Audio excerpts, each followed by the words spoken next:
9:34 de la mañana, continuamos en Ampliación de Domingo y vamos a hablar de un tema fundamental, un tema que ha generado controversia en los últimos días, una disputa en verdad, algunos enfrentamientos entre la CONFIEP, ¿no? El presidente Roque Benavides de la CONFIEP y el gobierno sobre el tema de la ley antielusiva. ¿Qué es?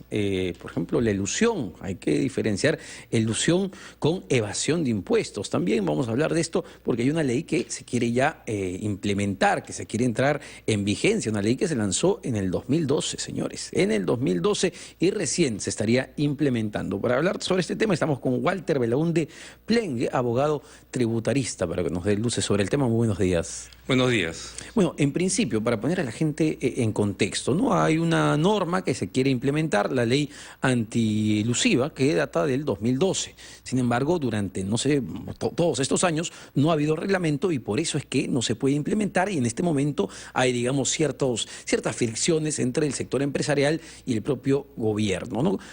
Denos digamos, una explicación de qué es la ley antielusiva en principio. A ver, digamos, en primer lugar, sí, la norma se da el 2012, en primer lugar, entra en vigencia inicialmente, pero en realidad luego se suspende su aplicación hasta que se reglamente. ¿Por qué?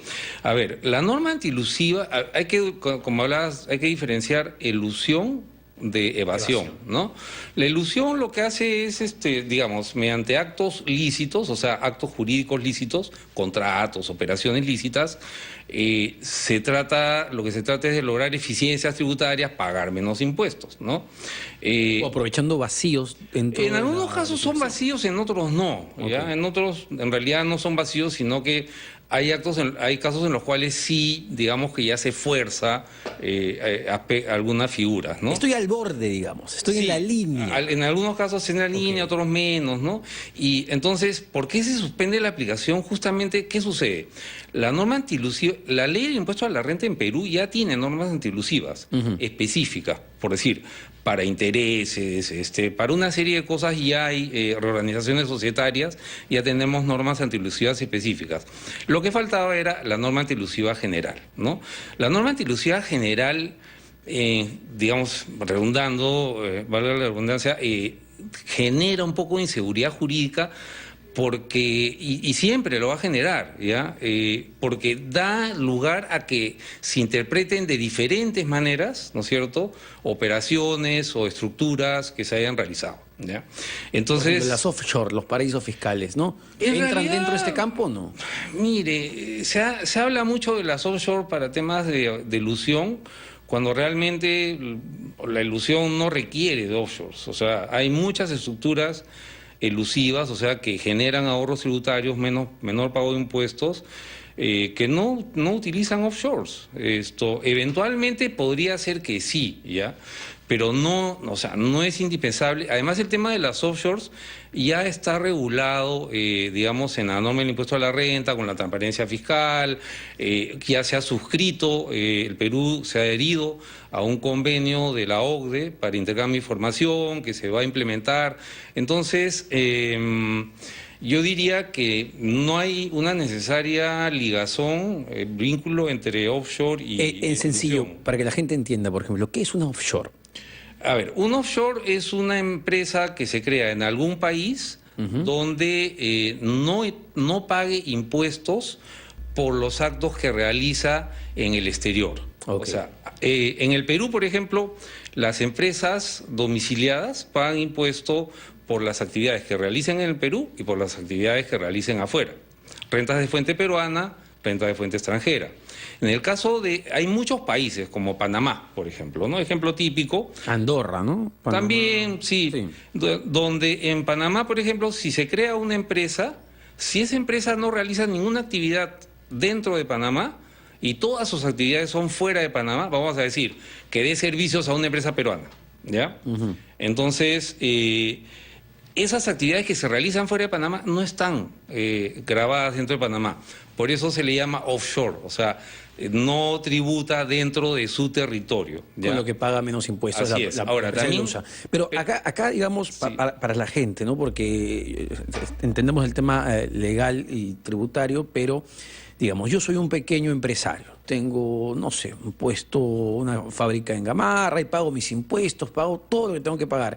Y lo que se cuestiona aquí es que las que, digamos, grandes empresas, empresas enormes que tienen staff de abogados, digamos, justamente usan estos vacíos, están en la línea, usan los mecanismos legales y pagan menos impuestos.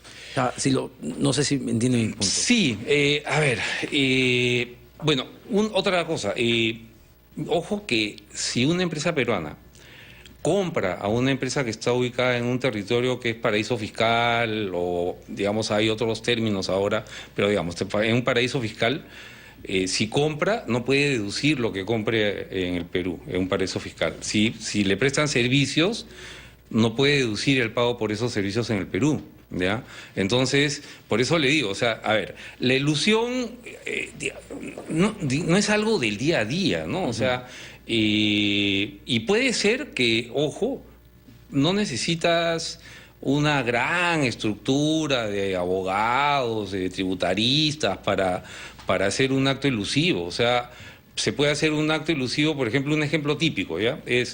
Se tiene un inmueble dentro de una empresa. Ajá. ¿Ya? Entonces, el dueño de la empresa, del inmueble, quiere transferir el inmueble. ¿Ya? Lo que pueda... Es un ejemplo, eso se encuentra en Google. ¿Ya? Entonces, ¿qué se hace como acción elusiva para transferir el inmueble? Otra persona hace un aporte de capital a esa empresa. Le mete plata por el precio del inmueble, $1 millón, digamos. ¿Ya? Okay. Después se hace una reducción de capital y el otro accionista sale y el que hizo el aporte de capital se queda con la sociedad, ¿no? Entonces, en realidad, no necesita grandes estructuras. Lo que ha dicho el Ministerio de Economía, el ministro Carlos Oliva, es que ya este año de todas maneras se va a implementar y me gustaría que analicemos, digamos, los puntos en controversia, ¿no?, que ha señalado la CONFIEP. Uno de ellos es el tema de si es o no es retroactivo, porque lo que quería hacer, digamos, el Ministerio de Economía es fiscalizar, entiendo, actividades de elusión que se hayan dado, digamos, desde el 2012. La CONFIEP dice, oye, eso es inconstitucional porque la ley recién va a entrar en vigencia y una ley no puede ser retroactiva. Y ellos dicen, bueno, pero la ley la dimos en el 2012, solo que ahora la estamos reglamentando. Ese es un primer punto, ¿no? Sí, de acuerdo. A ver, sí, la norma es del 2012, ¿ya? Luego se suspende su aplicación hasta que se reglamente. En este caso, la norma antielusiva en general genera inseguridad jurídica, ¿ya? Porque da lugar a que se interpreten de diferentes maneras y pueden haber muchas interpretaciones respecto a determinadas operaciones. Entonces era indispensable el reglamento, ¿ya? Okay. También era indispensable establecer algunos mecanismos para la aplicación de la norma en cuanto a las fiscalizaciones, ¿ya? Entonces, el Estado se demora 6 años en reglamentar la norma digamos, en la modificación que se hizo al Código Tributario al amparo de la delegación de facultades, se establece que la norma iba a entrar en vigencia o se iba a aplicar desde el año 2012 en que se dio, independientemente de que el reglamento saliera el 2018 o 2019, todavía no sale el reglamento, ¿no? Entonces, ahí, claro, digamos, yo creo que la CONFIEP y válidamente, ¿no?, digamos, pide que esta norma no se aplique de esa manera retroactiva. ¿Por qué? Porque justamente teníamos la ley, pero no teníamos el reglamento que va a dar todas las precisiones. Hay muchas precisiones necesarias, ¿ya? Por ejemplo, la norma habla de actos artificiosos, de actos impropios. Pero si no tenemos no hay una definición, ¿ya? Entonces, pero sería inconstitucional, entonces, digamos, empezar a fiscalizar actos elusivos que se dieron, digamos, desde el 2012. En mi opinión, sí. A ver, ¿qué sucede? Que en realidad la ley ha estado vigente desde el 2012, se ha suspendido su aplicación.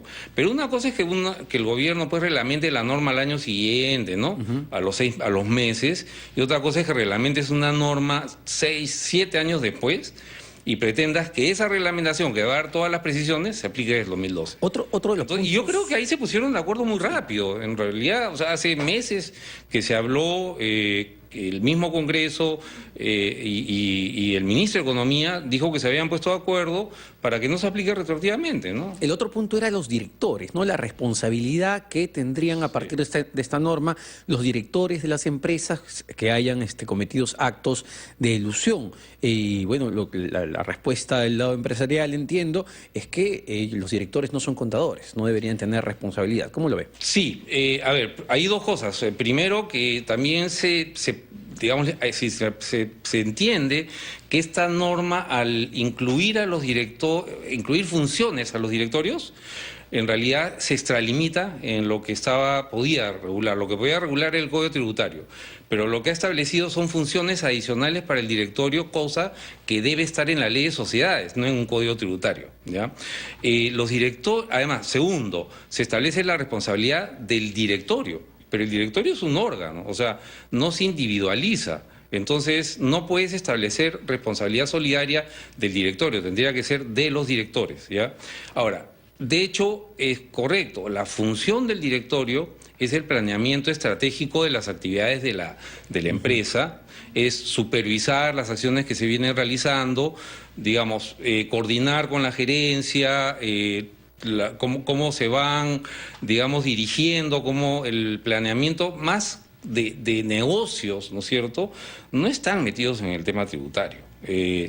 Entonces, digamos, por un lado, tenemos que se excede un poco la SUNAT o el Ministerio de Economía al legislar esto, y en segundo lugar, que se le da funciones adicionales al directorio que no las tiene. Quienes están encargados del pago de impuestos, en efecto, es el área contable de las empresas, ¿no? Ahora, pudiera ser que en determinado, digamos, operación muy grande, sí haya habido Algún tipo de lineamiento, ¿no? Digamos. Pero sí, pero el directorio... Realmente son los que toman las decisiones Claro, grandes. sí, ¿no? Pero al directorio le presentan la operación, ¿me entiendes? Puede ser que en el planeamiento de esa operación hayan habido algunos aspectos tributarios que se han contemplado, obviamente. Perfecto. Vamos a ver cómo termina esto. Lo que ha dicho el presidente del Consejo de Ministros, Salvador del Solar, es que la ley antielusiva sí va de todas maneras. Muchas gracias, Walter Belaunde Plengue, abogado tributarista, dándonos luces sobre este tema a veces tan complejo. Vamos a la pausa a las 8:46. No se despegue porque volvemos con mucho más.